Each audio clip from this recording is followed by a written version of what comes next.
Canada survives to pick up the win in Group A. It was a lot closer than a lot of Canadians expected, but you got to give a ton of credit to Greece. They came to play.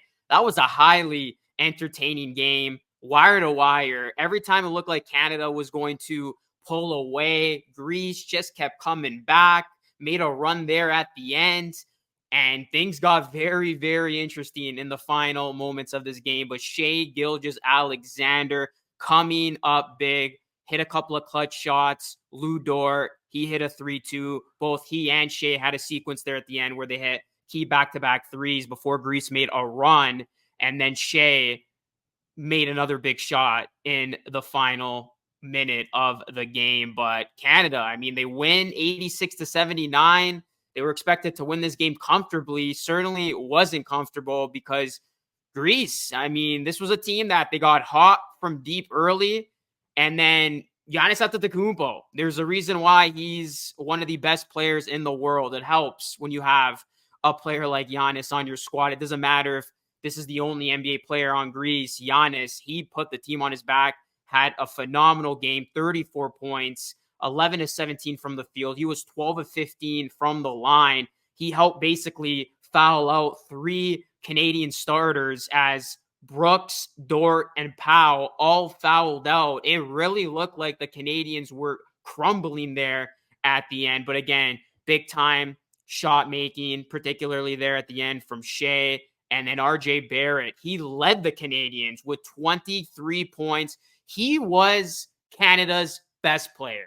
I know Shai came up big with some key shots late, but from start to finish overall, RJ Barrett was Canada's best player. Where would Team Canada be without RJ? 23, as I mentioned, 8 of 13 from the field, was physical, got to the line 6 times, making all 6 free throws, 4 rebounds, 3 assists.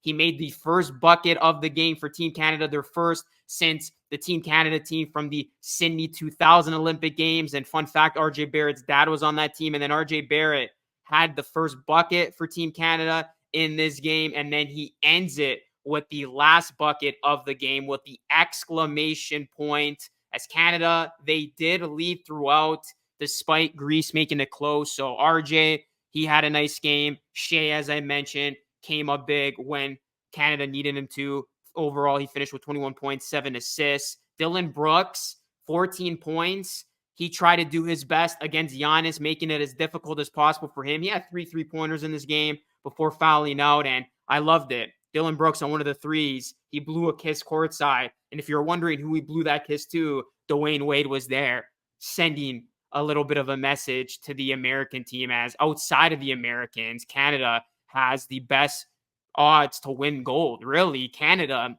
they have all these big expectations placed on them, right? Anything short of a podium appearance would be considered a massive disappointment. A game like this, it made for a little bit of nerves, that's for sure, because all of these games are massive. You only have 3 games in the group stage, and Greece, it really looked like they were going to play spoiler. I mean, put it this way, guys, like if Greece makes their free throws, they probably find a way to win this game because Greece, they couldn't make their free throws. They were 24 or 32 from the free throw line. And funny enough, Giannis was actually their better free throw shooter. He's usually the guy that struggles from the line. It was the normal guys for Greece that usually are good at the line that miss key free throws. So overall, Greece shot at 39% from the field, Canada 43.1%.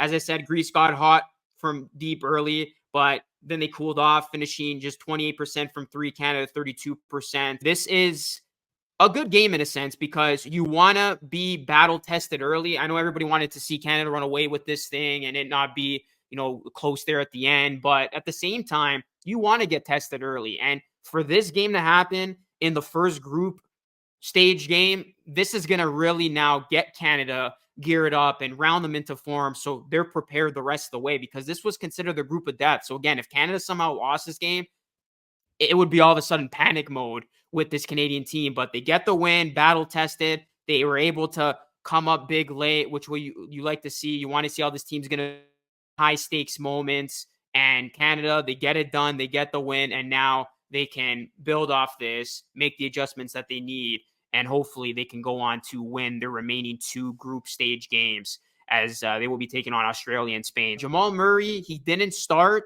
and he did struggle. 8 points, 2 of 6 from the field, 0 of 3 from 3. With Murray coming from off the bench, it did allow for either Murray or Shai to be on the floor at all times. It'll be interesting to see what Jamal Murray's status is going forward. Is he going to remain from off the bench, or is he going to get integrated in the lineup when he is 100%? But yeah, the Canadians, they rolled out with a starting lineup of Shai, RJ, Brooks, Dort, and Powell. So those were the 5 that went for the Canadians. And you look at Greece, they got Giannis with 34, and really, he was just the catalyst of that Greece offense. And even Giannis was battling through something. There were many moments in that fourth quarter where Giannis was constantly coming in and out of the game, I guess, to try to hydrate, get fluids in him. It looked like he was battling something, probably an illness, but he did his best. And man, was that ever an interesting finish. I mean, when Greece got it down to, what was it, 2, I'm like, damn, this is it. And what ended up being Greece's Achilles heel were those missed free throws. And then Giannis fouled Jamal Murray.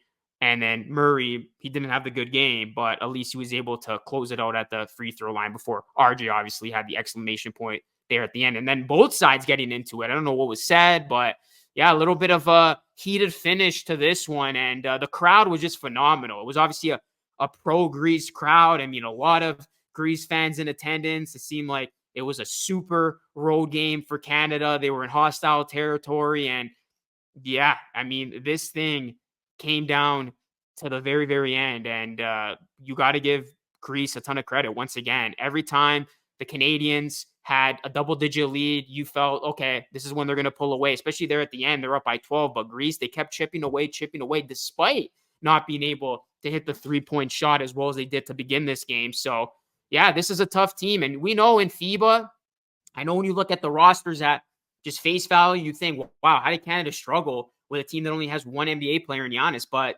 it's a different game. The FIBA style of play is different. It's physical. And really, these European teams, they come up and they really put you to the test, as Greece put Canada to the test in this one. So the Canadians able to survive an attack from Greece, foul trouble. Again, 3 of their guys out in FIBA. You only get 5 fouls and then you're out, and they are able to get this win. So, guys, Canada will be back in action again against Australia. They were able to pull off the upset over Spain, and it's going to be an early one on July 30th. So, this Tuesday, 7:30 a.m. Eastern Time, Canada will look to make it 2-0 in the tournament. They will be taking on Australia as the Olympic play continues. Canada hopes to get on through to the knockout rounds. And obviously, the expectation for this team is to win that gold medal and at some point take on and beat the United States, as USA will be in action tomorrow. So let me know your thoughts to this game, guys. RJ Barrett representing the Raptors well. He has looked phenomenal. Olympic RJ is just different. And like I said, he was the best player of this game overall. But let me know your thoughts. Drop a like on the video. Subscribe to the channel if you are new. I will be covering Canada's Olympic run throughout its entirety, hopefully on their way to a gold medal. So you definitely don't want to miss any uploads from this channel. Like, subscribe, comment. Everything helps out a ton. That is it for me. You can follow me on X at Luke Rosano 3. Until next time, I will catch you all again in the next video.